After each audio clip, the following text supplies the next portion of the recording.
Hey gang, Mr. Spencer here. Today we've got a really important video and this takes a little bit of time, so I need you to stick with me here. But what we're going to do is we're going to talk about force diagrams that have vector components in them. And this is really important because we've been talking a lot about force diagrams and being able to identify all the forces that are acting on an object. Now I'm going to throw a little curveball at you by adding in some forces that are at an angle. So here are the big ideas for today. First of all, I'm going to assume that you remember about balance forces and what those have to do with acceleration.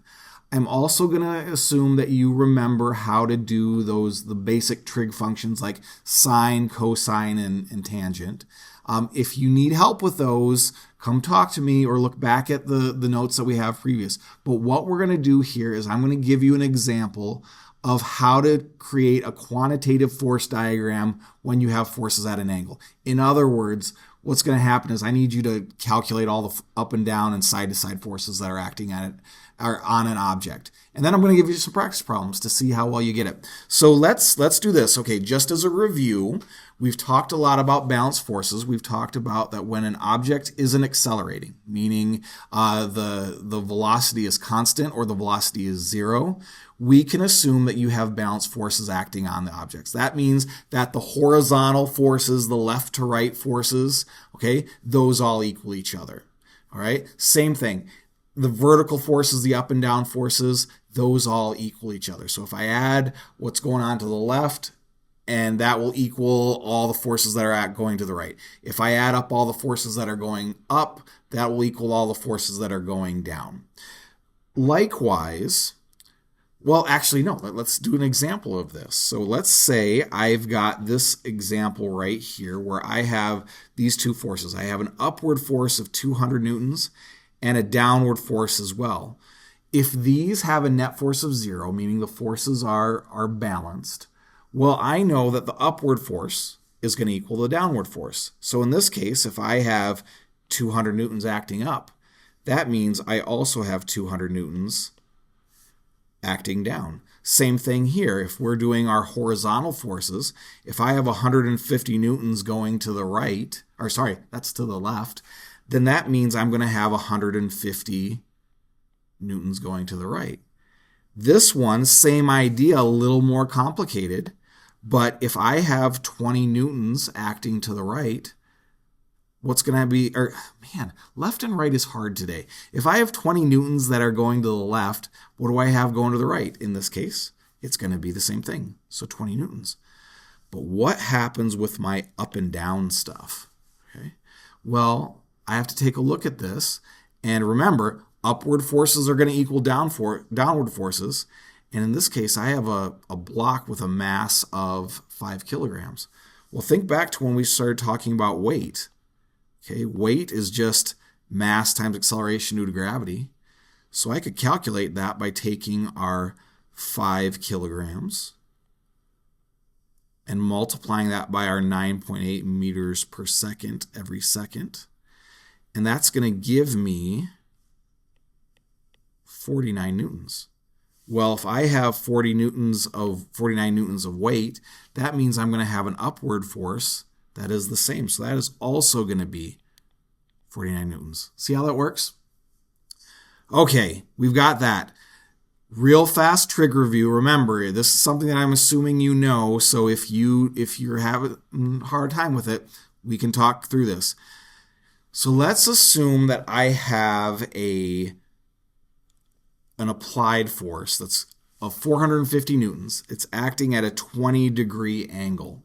Well, you have seen, and we have done this multiple times, this makes a right triangle, so we can use those basic trig functions of sine, cosine, and tangent to figure some things out.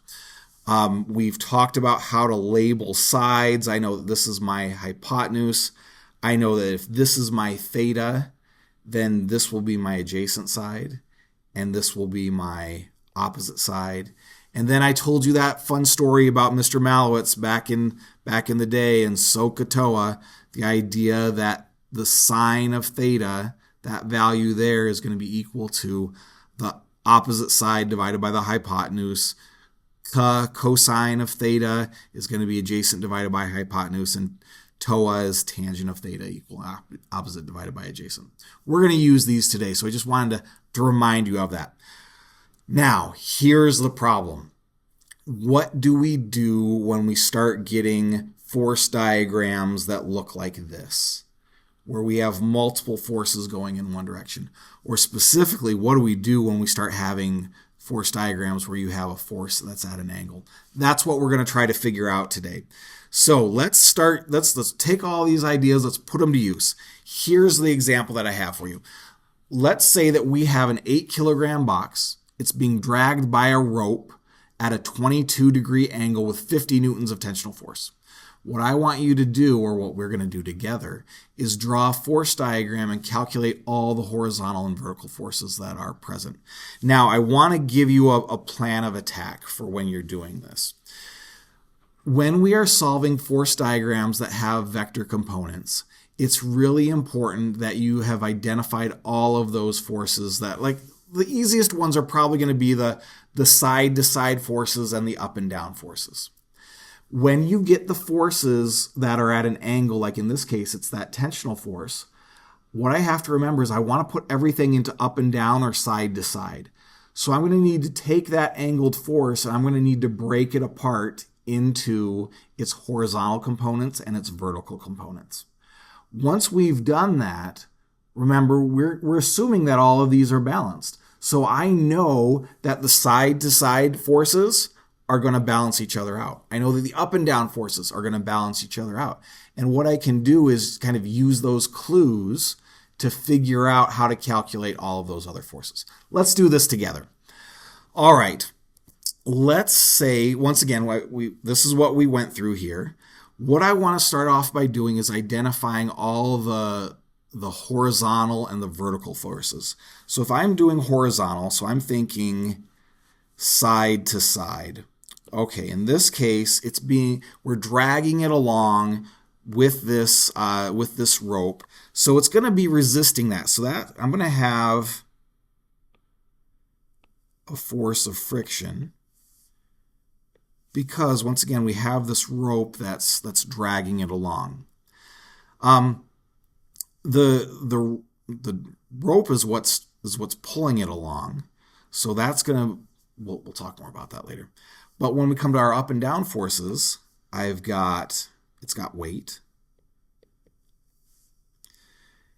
And it also has a normal force. That surface is supporting it. So the thing that gets a little tricky is this. What do we do with this force that's at an angle? What I need to remember is that because it's at an angle, I can break this down into a horizontal component, which is going to be my force of tension in the X, and a vertical component, which is my force of tension in the Y. So really, all I've done is taken that angle and broke it down into its horizontal piece and its vertical piece. And now everything that we're dealing with is either up and down or side to side. So let's go and let's start with figuring out what these, or the value of these. Okay, so I have a force of tension in the X that's going to the right. I have a force of friction that's going to the left. I know that these are balanced. So if I can figure out this one, I also know what this one is. So how am I going to do that? Well, my force of tension in the X is going to be, we're going to get that from this triangle here. So remember, we have this force of tension of 50 newtons. It is being dragged at an angle of 22 degrees. And I can take this and I can turn this into a triangle. Well, my force of tension in the X, that is going to be right along here. Because this is a right angle, or right triangle, well, what side is this? Here, our theta is right here. So that means that this side, okay, that's going to be our adjacent since it's touching theta. Well, SOHCAHTOA, I remember I know that cosine of theta is equal to adjacent divided by hypotenuse.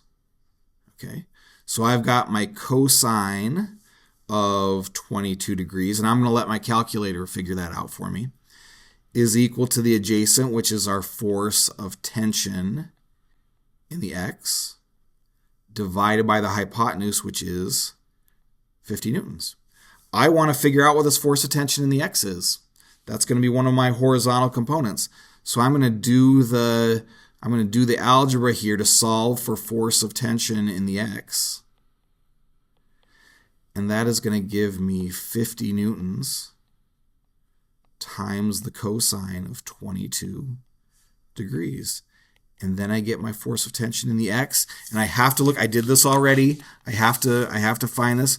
Okay, that force of tension in the x is going to be 46.4 newtons.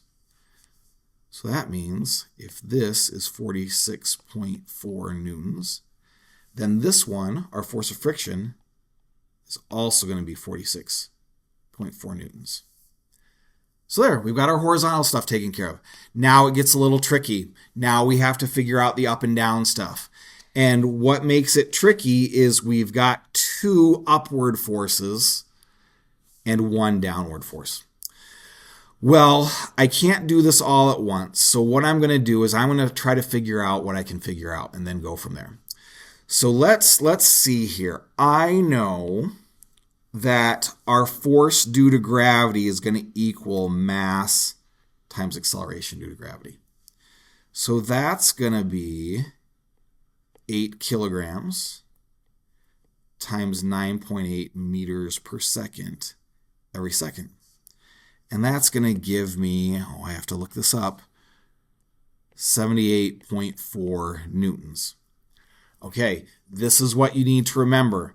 Because I figured out that my weight is 78.4 newtons. That doesn't mean my normal force is 78.4 newtons. It means that my normal force plus my force of tension in the y, those add up together to equal 78.4. So, okay, how do I go about this? Well, I don't know what my normal force is yet.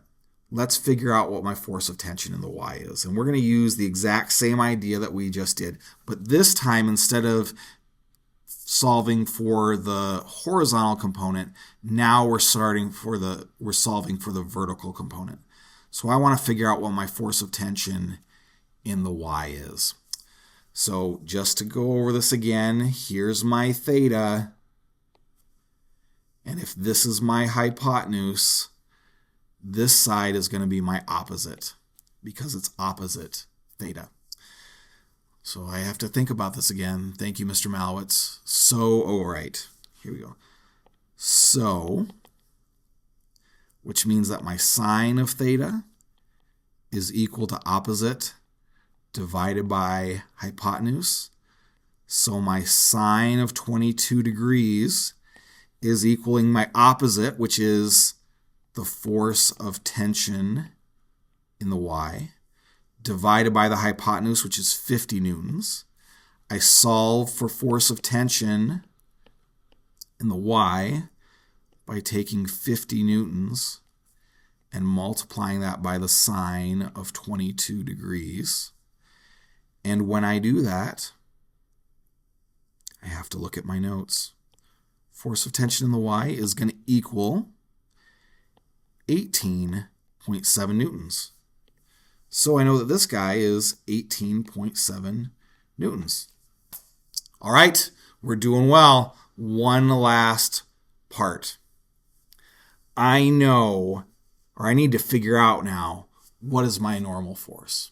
Well, remember, these are balanced. So total upward forces equal total downward forces. So that is going to mean that if I have my normal force plus my force of tension in the y, that is going to equal the downward force, which in this case is our force due to gravity, our weight. So I don't know what our normal force is, but I do know that my force of tension in the y, because of my great trig skills, is going to be 18.7 newtons. I know that the weight is 78.4 newtons. And I can now use some algebra magic to calculate for the normal force, which is 78.4 newtons minus 18.7 newtons. And that is going to give me, my friends, a normal force of 59.7 newtons. Whew. Boom. We got that. I know that's a lot of stuff.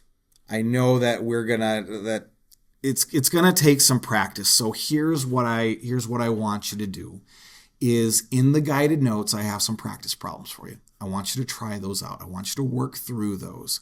When you get stuck, and you will get stuck, and that's okay, come talk to me. We'll get it all figured out. So I hope this helps, and let me know if you have any questions.